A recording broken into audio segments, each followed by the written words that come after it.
Hello guys, this is Tony. This is Josh. John's back there laying down. He had to work last night. We're on our way to Animal Kingdom this morning. And yeah, we just left our house, I don't know, a little bit ago. We got gas. We're heading towards Orlando, and once we get there, we will let you guys know. I'm sorry about the yawning. But I'm tired. But yeah, we'll be there when we get there. We'll let you guys know. Bye. Hey guys, we're here in the park. We got here probably about 10 minutes ago now. It took us about 10-15 minutes to get in. It feels amazing outside. Oh, so it feels so good out here right now. We're underneath the brush and everything. Today we got the GoPro, the camera, and our cell phones. Yeah, and we're gonna take lots of pictures and maybe go live a little bit. We have a lot of things, you know. We'll get a lot of shots and videos and stuff here today. So catch it on all our social media, and we'll let you guys know what's going on. Bye for now. All right, guys. So we just watched. It's the Bug's Life. It's Tough to Be a Bug. Josh's first time seeing it. Josh, what'd you think? It was cute. It was really. I liked it. I thought it was pretty cool. I liked it. It was different. It was I like that. It it's was like interactive 4D. in a different sense. Yeah, it's 4D. That's why I like that.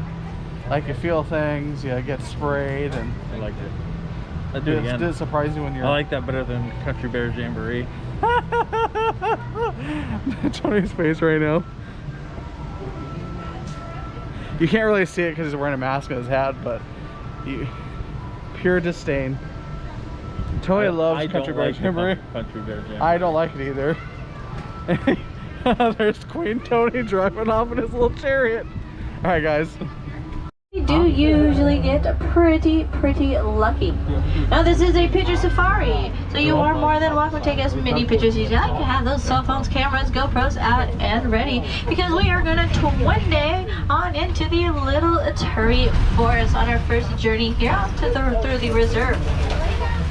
Here the animals have used their natural skin colors in order to blend in extremely well with the environment.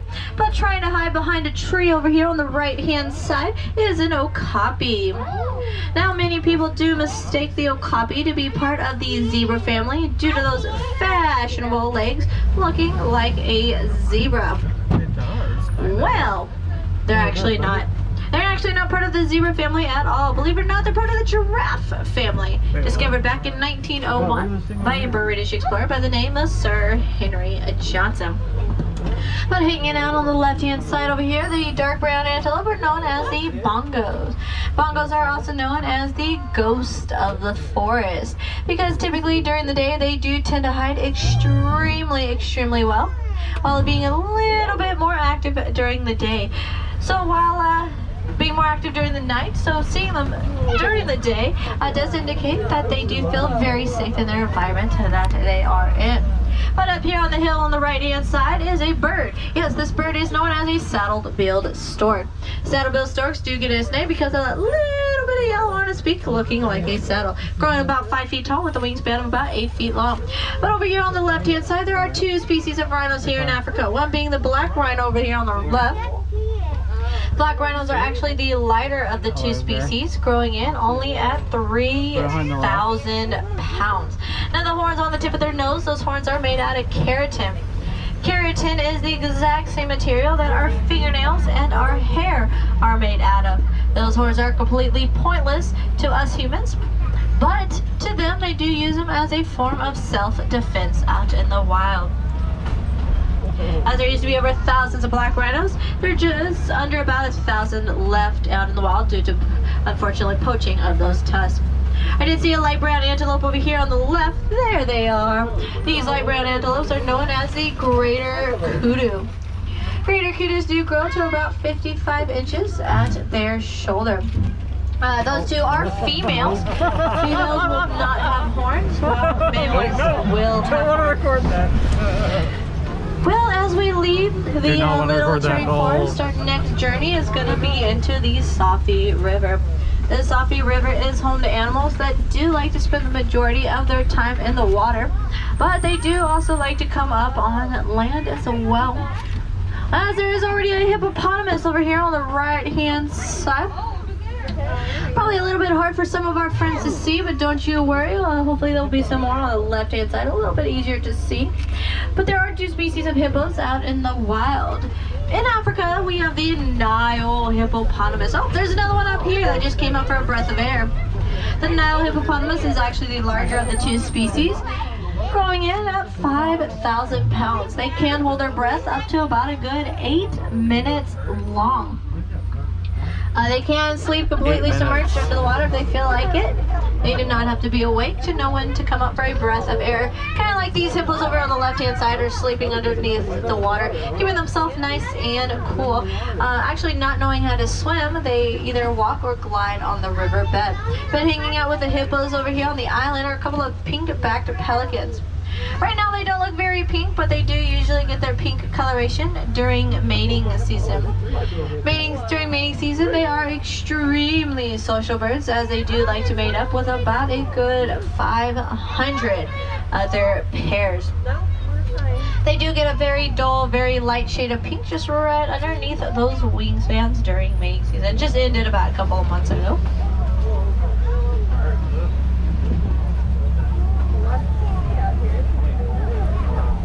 Well, cranky, it looks like we have a couple of crocodiles over here on the left-hand side of the bridge. These crocodiles are known as the Nile crocodiles. The Nile crocodiles are the 2nd largest crocodile species, growing in at 19 feet long, weighing 200 pounds. They can run at a top speed of 10 miles an hour. Now, it does look like that crocodile did have its mouth open. Now, that doesn't necessarily mean that they are hungry, as they can go about 3 months out of the wild without eating food. But when they do decide to find food, they can eat something twice their size. They actually do not have sweat glands like you and I do as humans, so that is one way to regulate their body temperature. But as we leave the Safi River, our next journey is going to be into the savannah. The savannah is the largest area here of the reserve. This is where we do usually have a pretty good luck spotting many different animals here. The animals here that do live on the savannah, they do help to shape the savannah. And they do like to snack away at the trees, the grass, and of course the bushes. In other words, they make for some pretty good landscapers. So if you need a landscaping job done, definitely call a couple of these animals in. They will definitely do the job for you. For instance, the giraffe. They will trim your trees for you, as they do eat for about a good 18 hours of their day. They do have a nice 18-inch long tongue in order to help them to easily grab and pull leaves off of mostly trees, but they do also eat grass and bushes as well. A little bit easier for them to eat the trees though, as they do have such long necks and they do grow very tall. They are the world's tallest land animal. They do grow to about 20 feet tall when they are fully grown. When a baby giraffe is born, they are already standing at 6 feet tall at birth, and they can start walking approximately around the first 45 minutes of their life. Typically, a baby giraffe will hang out with mommy giraffe until up to about a year old. Once a year old, they will start to be a little bit adventurous and start going a little bit away from mommy giraffe. Well, there are a couple of dogs over here on the left-hand side to the very back over here laying down. These dogs are known as the African wild dogs. The African wild dogs are the top predator out in the wild. Now, they do have a great 90% success rate of catching their prey. Now, the way that they do catch their prey is simply by running their prey down to exhaustion. Even though they can only run up to speeds of about 30 miles an hour, they do typically hunt in packs of about 40 dogs. Very, very successful. Also known as the painted dog as well.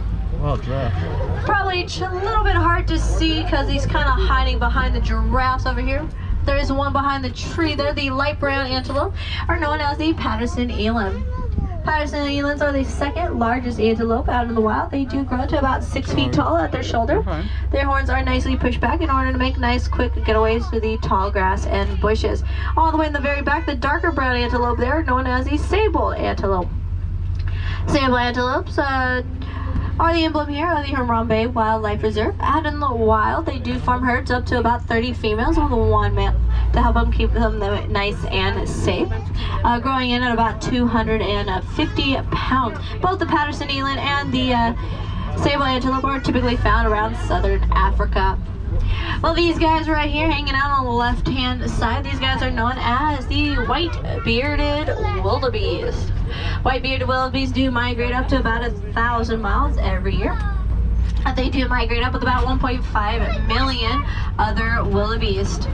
Of course, if they do happen to stumble upon other wildebeest, of course they will stick with those wildebeest as well in order to migrate up with them and keep them nice and safe. While during the day, they typically do tend to roam around the savannah, while at night they will come together as a tight group, kind of like this little tight group here, but a little bit larger than this small little group here. Half of them will sleep. The other half will simply stay awake in order just to keep an eye out to see what's going on around their surroundings. Now, if anything out of the ordinary does happen, they will wake the rest of the wildebeest up in order to migrate, to get them to safety as well. Also known as a newt, after the sound that they make when they decide to vocalize with each other. Well, these guys with the nice long horns over here, they're going to be on the right-hand side, right by the bush, known as the Incooley cattle. There they are. Incooley cattle are not used for their milk, not used for meat. They're actually used as a form of currency, believe it or not, still to this day in parts of Africa. Also known as the Watusi cattle, after the first tribe in Africa that did domesticate them back about 1,000 years ago. But also hanging out over here, kind of in the middle on the right, these guys are known as the Springboks. Springboks are the smallest of the antelope family, growing in only at 3 feet tall at their shoulder.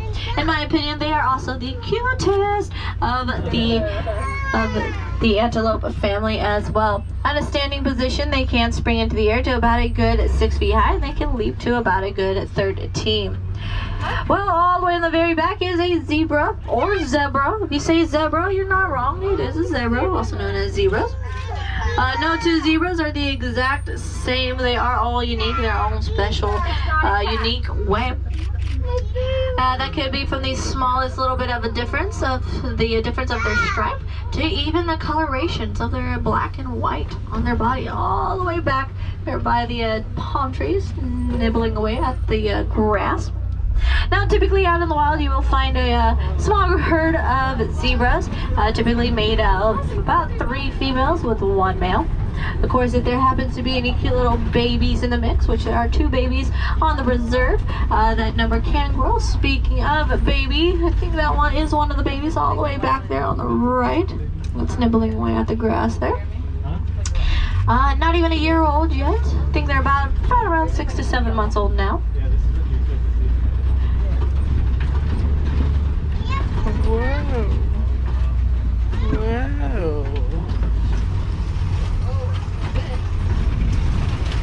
Well, we are now entering elephant country, as there is an elephant on the right-hand side. He's all the way to the very back, though, back there, right between the trees. Well, elephants. There are many species of elephants out in the wild, but of course in Africa, what better to then have the African elephant? By flapping the nice big ears of the elephant, it does help them to stay nice and cool. It does help them to regulate their body temperature as well. That's deep. Huh? That's deep. Is that? Oh. There's another view of the elephant. A little bit easier to say. Wish he was kind of facing our way, though. But elephants do love to eat, as they can consume about a good 200 to around 500 pounds of food a day. Yes, they do eat a lot, but they do have a very good diet. They do pretty much eat anything green that you see. Every once in a while, a twig or 2 will happen to fall into the mixture. But of course that will get quite boring if they eat the exact same thing day in and day out. So every once in a while, they do like to change up their diet. They do like to eat some delicious red clay. Red clay does give them a form of nutrition that the leaves will not provide for the elephants. They do use their tusks in order to dig into the red clay to get that nutrition value out. Well, they also do love to drink water. They do drink plenty of water, which I definitely do hope that we're all drinking plenty of water. It is kind of hot out today. They do drink up to about a good 200 liters of water. Over here on the left side, cute little baby elephant over there, kind of to the front. Well, typically when they are first born, they are already weighing in at about a good 200 pounds at birth. Not fat baby. And they're already standing at about 3 feet tall. Of course, they're only getting bigger from there because the African elephant is actually on the lighter side of the elephant species, and they can grow to about a good 12,000 pounds and stand at about 12 feet tall. Of course, females are going to be slightly smaller than the males, of course. There's another view of the elephant. Let's see. Oh, right there. Oh, there's a good view right there. There you go. Well, in Africa, they're doing this study. It's called the Elephant and the Bees Project, actually. What it is basically a project that will help farmers keep their crops. The elephants typically will find farmlands. They will come in. They will accidentally destroy the crops, and they eat the crops of the farmers. Of course, we can't have that because, well, the crops are a form of income for the farmer. And of course, the farmers did not want to hurt any of the elephants, so they decided to put a fence. Well, of course, fence compared to a 12,000 pound elephant. Who do you think is really gonna win? Definitely the elephant. So they decided to put up beehives around their farms. Bees moved in, elephants stayed out. Win-win, the farmers got another form of income, and the elephants, no elephants were harmed as they did stay away, finding other areas. It looks like we have a couple of flamingos on the island over here on the left side. These flamingos are known as the greater flamingos. The greater flamingos are the largest of the flamingo family, growing in at 3 feet tall. They are also the lightest pink of the flamingo family as well. A group of flamingos are also known as a flamboyant. Now there is a different coloration of a bird in the mixture of the other ones. Those are actually greater flamingos as well. Those are actually just young greater flamingos. Greater flamingos do not typically start to get their nice pink coloration until about around a good 2 years old. Of course, thanks to their diet of shrimp.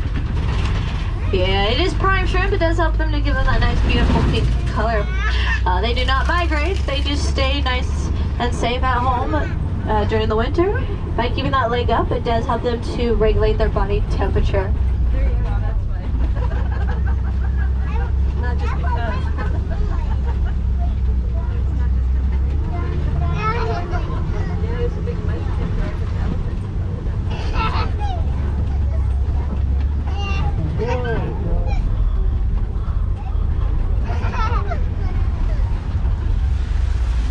Looks like we have a resting cheetah over here on the left side, kind of hanging out in the shade. Now, typically cheetahs are more active during the day, but it being kind of hot right now, I really don't blame him for just kind of resting under the nice shady tree there. The cheetahs are part of the cat family. They do purr like cats do as well. I would love to they are the fastest of the cat family, running up to speeds of 60 miles an hour. Luckily, they cannot keep that speed for very long, as they can only keep that speed for about a good few hundred yards. Before they do start to get a bit tired, they have to take a quick little rest. Kind of like a couple more cheetahs up here to the left of the front there, resting as well.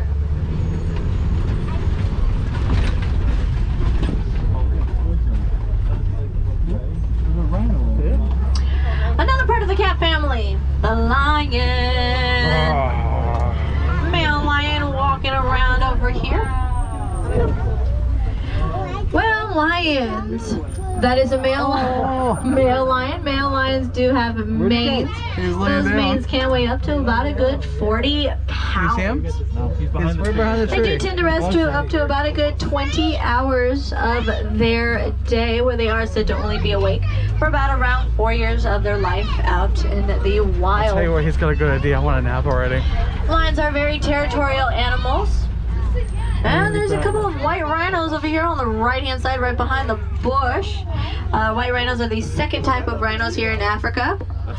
They are the larger of the two species, growing in at 5,000 pounds. Now, white rhinos do get their name from the Afghanese word of vite, technically translating into word wide because of their wide mouths, but many people did mistake the word wide for the word white. A couple of cute little bongos over here, or bonk box over here as well, kind of laying down on the right hand side. Their closest relative is the wildebeest. Well, back in the early 1900s, the bonk box did actually almost become extinct, as there was only about 6 left out in the wild. A farmer in Africa, he decided to take action. He wanted to save or protect a species of animals, protecting the bonk box, not realizing at the time he was saving an entire species of animal. Today they're doing amazing, as there are over thousands of them out in the wild. Looks like we have a couple of warthogs up and active over here on the left-hand side. Warthog's closest relative is a domesticated pig. Warthogs do get their name because of the 4 warts on their nose. There's 2 on the right, 2 on the left. Now those warts do grow to about a good 3 inches tall on their nose. Now they do use those tusks in order to dig their burrows. They don't always use their burrows. They do use other animals' burrows as well. Looks like there is an ostrich on the left. There is one on the right as well. Well, ostriches are the world's tallest bird. They are a flightless bird as well. Since they do not fly, they do run. They can run up to speeds of 45 miles an hour. They do have a wingspan of about 6 feet long. Now these two are females. Females will also have brown feathers. Males will have black. Females grow to 7 feet tall. Males grow to about 9 feet tall. And another ostrich crossing the road over here. Well, ostrich eggs do weigh about a good 3 pounds. If you want to compare an ostrich egg with a chicken egg, you're going to have to get about a dozen chicken eggs, put them together. That will just give you about the equivalent to ostrich egg. They are very sturdy. If you get a full-grown man to stand on their eggs, not even he will be able to crack the egg open. It takes about a good 30 days for a cute little baby ostrich to be born. 3 days? Holy crap, that's fast. Well, we are now going to enter the newest part of the reserve here. This part of the reserve was made possible thanks to the Disney Conservation Fund. The Disney Conservation Fund is a great fund to donate to if one does like to donate, because whatever amount of money one does donate, Disney will match that exact same donation, dollar for dollar, to not only help Harambe, but to help other reserves worldwide as well, for future generations to enjoy these animals just as much as we are, and of course for us to continue researching and learning about the animals. The learning of animals is completely endless. But if donating is not your thing, but you still want to help out, that's totally a-okay. You definitely can by helping us out by reducing, reusing, and of course, recycling. Yes, but not only one person is going to make a difference. You have to go out, tell your friends, tell your family, tell your kids' teachers, tell your professors, tell somebody that you just met, and let them know that they can help out as well. Well, for any wilderness explorers on board, you have been traveling upon the Simba 1. That is SIMBA and the number 1. Page 15, 16 of those Wilderness Explorer handbooks of yours today. Now, if you do want to learn more about these animals and many, many more animals, which I definitely do encourage you to learn as much as you can, you definitely can. Join us on the Gorilla Falls Walking Trail. It is accessible for everybody, fun for all ages as well. Take your strollers, take your wheelchairs, take your ACVs, whatever you may have. It's about a 20-minute self-guided walking tour. Of course, you can take more time, you can take less time, whichever you like. There are cast members there that would be glad to share more information about the animals. And of course, more about conservation as well. So definitely check that out.